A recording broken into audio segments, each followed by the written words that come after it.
C'est à la Maison-Blanche que je retrouve Richard Latendresse ce soir. Alors, Richard, en pleine crise du coronavirus, là, la dernière chose que souhaitait le président Trump, c'est une pénurie de viande au pays.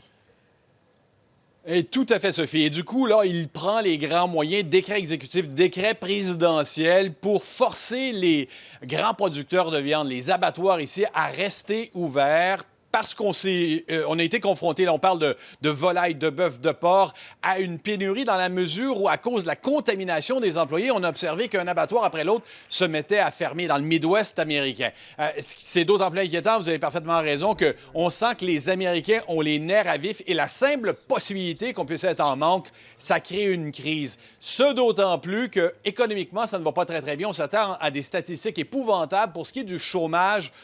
Ça va tomber vendredi pour ce qui est du mois d'avril et la fin du mois de mars. Je vous ai beaucoup parlé, Sophie, des hausses de nouveaux demandeurs d'aide au chômage. Mais là, on va avoir véritablement les chiffres du taux de chômage. Et le conseiller économique senior du président, Kevin Hassett, conseiller économique dans la mesure où il regarde de près ce qui se fait comme perte d'emploi au pays au cours des dernières semaines, lui prévoit que ça va se poursuivre pour des mois encore et que ça va être catastrophique. Écoutez-le.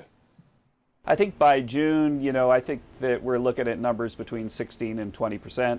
The unemployment rate at that point will be something that's about as high as something that we haven't seen since, the 1930s. I think GDP growth, the second quarter is going to be a big negative number, and the president and the whole team have been fully briefed on all that. Cela dit, Kevin Hassett, comme le président Trump, Sophie, parle d'un troisième trimestre, mais surtout d'un quatrième spectaculaire. Vous savez qu'on n'a pas peur des grands mots ici. Ouais. D'autre part, le président Trump songe à exiger que les passagers des vols internationaux soient soumis à des tests de dépistage. Ceux en particulier venant de régions problématiques. Et là, on regarde vers l'Amérique latine en particulier. Il recevait ici dans le bureau ovale le gouverneur de la Floride, Ron DeSantis. Et on sait très bien qu'il y a encore de très nombreux vols qui viennent d'Amérique latine vers Miami. Avec le tiers de tous les cas à travers le monde et plus du quart des décès. La dernière chose qu'on veut, c'est d'importer ici aux États-Unis de nouveaux cas. On voit que la situation au Brésil est d'autant plus compliquée. Là, on ne sent pas qu'il y a un contrôle, un minimum de volonté d'essayer de contrôler les choses de ce côté-là. Alors, le président Trump a souligné que, du coup, il envisageait faire en sorte qu'on impose de tels tests aux passagers avant d'embarquer dans les avions. Écoutez-le. I was discussing that with the governor of Florida, with Ron, a little while ago. So we're going to be looking at that coming in from other countries, frankly, but South America seems to be one that's talked about because they have so much business going into Florida. We will be looking into that in the very near future. We're looking at it very strongly.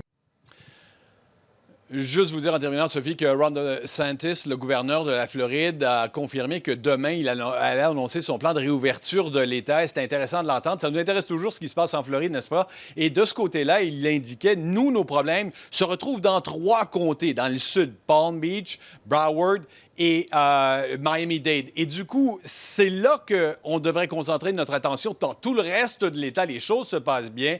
Donc, ça va ressembler à quelque chose à 2 vitesses, une ouverture plus rapide ailleurs dans l'État et beaucoup plus lente dans le sud de la Floride. Voilà. Merci beaucoup, Richard. À demain. Au revoir, Sophie. À demain.